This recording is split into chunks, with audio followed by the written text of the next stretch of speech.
शालिनी उठकर बैठती है और अपने माथे का पसीना पोंछते हुए खुद से कहती है, मुझे जाना पड़ेगा।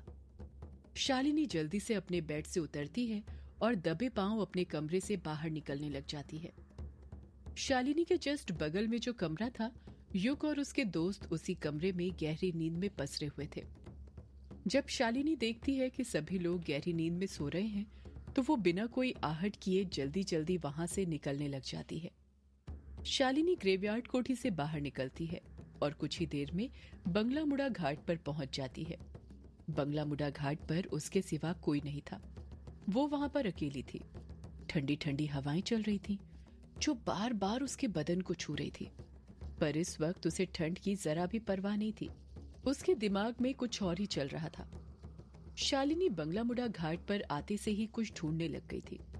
वो बार बार अपने आसपास देख रही थी और दूर तक भी नजर दौड़ा रही थी, पर उसके चेहरे के एक्सप्रेशन को देखकर ऐसा लग रहा था जिसे वो ढूंढ रही थी वो वहां पर नहीं था। शालिनी का चेहरा उतर चुका था।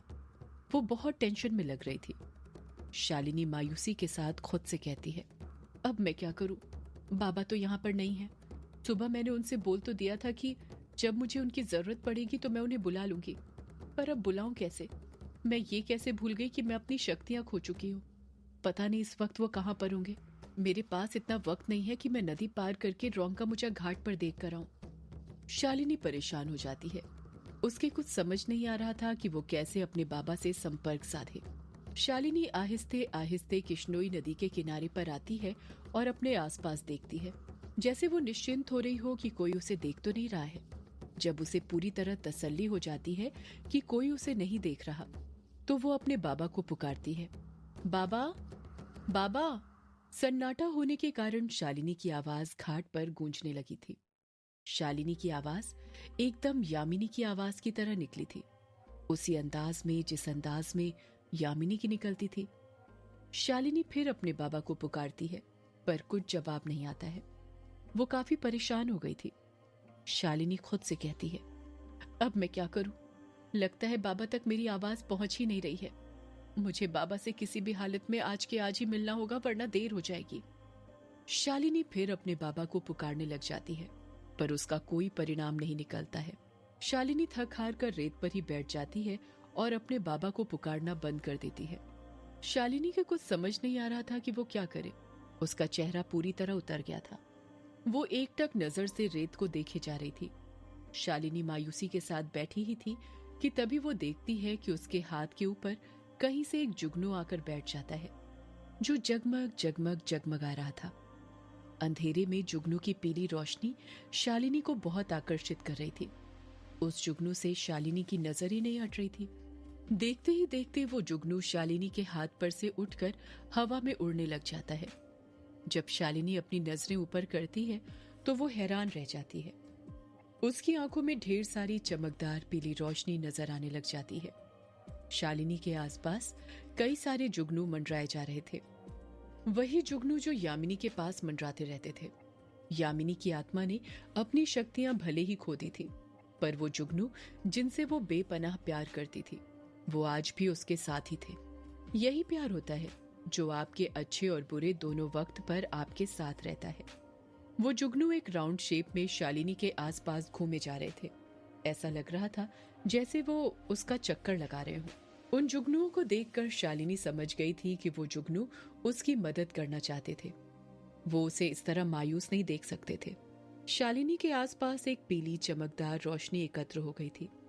आसमान से देखने पर ऐसा लग रहा था जैसे रात के अंधेरे में घाट पर कोई ऊर्जा पिंड चमक रहा हो। शालिनी उन जुगनुओं को देखते हुए फुसफुसाते हुए कहती है, बाबा, बाबा, बाबा।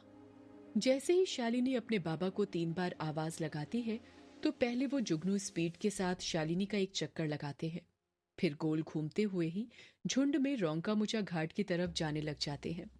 अगले ही पल वो सारे जुगनू वहां से चले जाते हैं और बंगला मुड़ा घाट पर वापस से अंधेरा छा जाता है। शालिनी अपनी नजरें घाट के दूसरी तरफ टिकाए हुए थी। उसे उम्मीद थी कि वो जुगनू उसके बाबा को लेकर जरूर आएंगे। काफी वक्त हो गया था, पर वो जुगनू अभी तक नहीं आए थे। वक्त निकलते जा रहा था। शालिनी को देर हो रही थी। दूर दूर तक एक भी जुगनू दिखाई नहीं दे रहा था। शालिनी अपने बाबा से बिना मिले वहां से वापस जाने का फैसला कर लेती है। शालिनी अभी घाट पर से जाने के लिए उठी ही थी कि तभी वो देखती है कि वो जुगनू जो घाट के दूसरी तरफ गए थे वो वापस लौटने लग गए थे। पर इस बार वो अकेले नहीं आ रहे थे, साथ में यामिनी के बाबा रज्जन को लेकर आ रहे थे। रज्जन के हाथ में बड़ा सा डंडा था जिसके सहारे वो नदी में आगे बढ़ते जा रहा था। नदी में घुटनों तक पानी था, जिस कारण रज्जन को नदी पार करने में ज्यादा दिक्कत नहीं हो रही थी। अपने बाबा को सामने देखकर शालिनी खुश हो गई थी। शालिनी नम आंखों से कहती है, आप आ गए बाबा।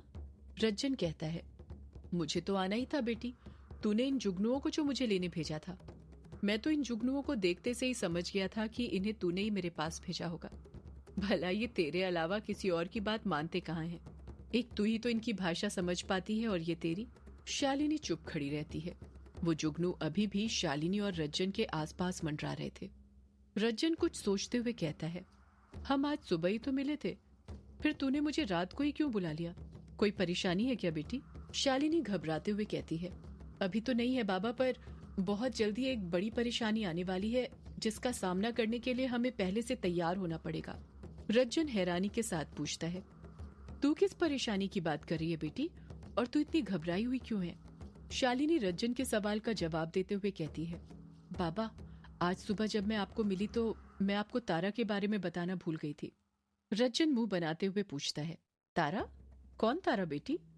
शालिनी रज्जन को तारा के बारे में बताते हुए कहती है, तारा वो बच्ची है बाबा जिसकी आंखों में मैंने वो रोशनी देखी है जो आज तक किसी में नहीं देखी।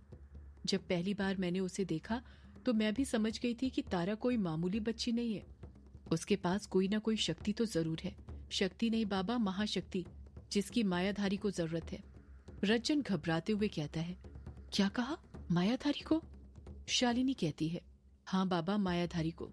जिस दिन वर्चस्विनी तारा को लेकर ग्रेवयार्ड कोठी आई थी, उस दिन मैंने एक आंख को ग्रेवयार्ड कोठी के आसपास भटकते देखा था, जो ग्रेवयार्ड कोठी में घुसने से पहले ही नष्ट हो गई। मुझे लगता है वो आंख तारा का पता लगाने ही आई थी। इससे पहले और बाद में मैंने कभी उस आंख को कहीं भटकते नहीं देखा था। रज्जन कहता है, पर यह भी तो हो सकता है बेटी कि वो आंख किसी और ने भेजी हो। शालिनी कहती है, नहीं बाबा, वो आंख मायाधारी नहीं भेजी थी। आप कैसे भूल सकते हैं कि इस पूरे संसार में बस मायाधारी के पास ही नयन शक्ति है और किसी के पास नहीं। शालिनी की बातें सुनकर रज्जन सोच में पड़ जाता है। रज्जन खुद से बड़बड़ाता है, मायाधारी की आंखें नोच ली गई थी और अब वो मर रही होगी, उसे उसकी जरूरत थी। कहीं तारा वही बच्ची तो नहीं जिसकी भविष्यवाणी की गई थी? शालिनी रज्जन को बीच में टोकते हुए कहती है, आप किस भविष्यवाणी की बात कर रहे हैं बाबा? मेरे कुछ समझ नहीं आ रहा है। रज्जन बात को काटते हुए कहता है, उसके लिए पहले मुझे ये पता लगाना पड़ेगा मेरी बच्ची कि तारा ही वो बच्ची है या नहीं, तभी मैं तुझे कुछ बता पाऊंगा। शालिनी चुप खड़ी रहती है। उसे अपने बाबा की बात बिल्कुल समझ नहीं आ रही थी कि वो क्या कहना चाह रहे थे। रज्जन हिचकिचाहट के साथ कहता है, तुझे पता है ना बेटी, कल रात अमावस्या है। शालिनी एक लंबी आह भरते हुए जवाब देती है, हाँ बाबा पता है। मैं भला पूर्णिमा अमावस्या को कभी भूल सकती हूँ क्या? पर अब तो मेरे पास शक्तियां नहीं है। क्या अभी भी मुझे शिकार करना शालिनी अपनी बात पूरी करती उससे पहले ही रज्जन उसे बीच में टोकते हुए कहता है, शक्तियां नहीं है तो क्या हुआ बेटी? अभिशाप तो है ना? भूल मत, तेरा शरीर सिर्फ शालिनी का है, पर उसके अंदर आत्मा एक यक्षिणी की है। तू अभी भी एक यक्षिणी है, और यक्षिणी कभी अपने अभिशाप से मुक्ति नहीं पा सकती जब तक वो अभिशाप खत्म न हो जाए। शालिनी हिचकिचाहट के साथ कहती है, तो क्या कल रात फिर मुझे एक शिकार करना पड़ेगा बाबा? रज्जन चुप रहता है। शालिनी के सवाल का कुछ जवाब नहीं देता है। शालिनी रज्जन पर दबाव बनाते हुए पूछती है, आप चुप क्यों है बाबा? मेरे सवालों का जवाब दीजिए। रज्जन धीरे से कहता है, मैं कुछ नहीं कह सकता बेटी कि कल रात क्या होगा। कल रात कुछ भी हो सकता है, ऐसा कुछ जिसका हम अंदाजा भी नहीं लगा सकते। हो सकता है वो अभिशाप तुझे फिर से शिकार करने के लिए मजबूर करे, इसलिए अपने आप पर काबू रखना और जितना हो सके युग से दूर रहना। शालिनी रज्जन की बात से सहमत होते हुए कहती है, ठीक है बाबा, मैं समझ गई। रज्जन वहां से जाते हुए कहता है, तू अपना ख्याल रखना, तब तक मैं तारा के बारे में पता लगाता हूँ कि तारा वही बच्ची है या नहीं। इतना कहकर रज्जन वहां से चले जाता है। रज्जन के जाते ही शालिनी भी ग्रेवयार्ड कोठी की तरफ अपने कदम बढ़ाने लग जाती है। सुबह के 8 बजे ग्रेवयार्ड कोठी में युग और उसके दोस्त उठ चुके थे। युग के सारे जख्म ठीक हो गए थे और वो अपने पैरों पर चल भी पा रहा था। ये देखकर उसके दोस्त काफी खुश थे। कछुआ युग के जख्मों को देखते हुए कहता है, यार युग, तुझे नहीं लगता है तेरे जख्म कुछ ज्यादा ही जल्दी भर गए? ऐसा लगता है जैसे कुछ हुआ ही ना हो। कायर कछुए का साथ देते हुए कहता है, हाँ यार, सही कहा, मुझे तो किसी जादू की तरह लग रहा है। युग मुंह बनाते हुए कहता है, ऐसा कुछ नहीं है, जख्म इतने गहरे ही कहाँ थे जो उसे भरने में वक्त लगे। हल्की सी खरोंचे तो थी, ऐसी खरोंचे तो कई लगी हैं मुझे बचपन में। कछुआ कहता है, फिर भी यार, इतनी जल्दी रिकवर होते हुए मैंने पहले कभी किसी की चोटों को नहीं देखा। बात करते करते ही युग और उसके दोस्त कमरे से बाहर निकलकर नीचे हॉल में आ जाते हैं। हॉल में पहुंचकर अभिमन्यु देखता है कि ग्रेवयार्ड कोठी का मेन दरवाजा खुला हुआ था। अभिमन्यु उस दरवाजे को देखते हुए कहता है, ये दरवाजा किसने खुला रख दिया? कल रात तो इसे मैंने बंद किया था। तूने खोला क्या कछुए? कछुआ हंसते हुए कहता है, मैं क्यों खोलूंगा भला, मैं तो कल रात से अभी नीचे आया हूँ। कल तूने ही तो दरवाजा बंद किया था। अभिमन्यु हामी भरते हुए कहता है, हाँ तभी तो बोल रहा हूँ कि किसने खोल दिया दरवाजा। कायर अपने हाथ से अपनी तरफ इशारा करते हुए कहता है, मैंने भी नहीं खोला यार। अभिमन्यु युग को देखते हुए कहता है, युग तो खोल नहीं सकता, कहीं शालिनी ने तो नहीं खोल दिया? युग मुंह बनाते हुए कहता है, भला शालिनी क्यों दरवाजा खोलेगी? अभिमन्यु युग को समझाते हुए कहता है, अरे मेरे कहने का मतलब ये है कि हो सकता है शालिनी ने खोल दिया हो और बंद करना भूल गई हो। तू पिछली बार बता रहा था कि शालिनी एक बार नींद में चलते हुए बंगला मुड़ा घाट पर पहुंच गई थी और वहीं पर तुझे मिली थी। युग हड़बड़ाहट के साथ कहता है, हाँ मैं तो भूल ही गया था कि शालिनी को नींद में चलने की आदत है।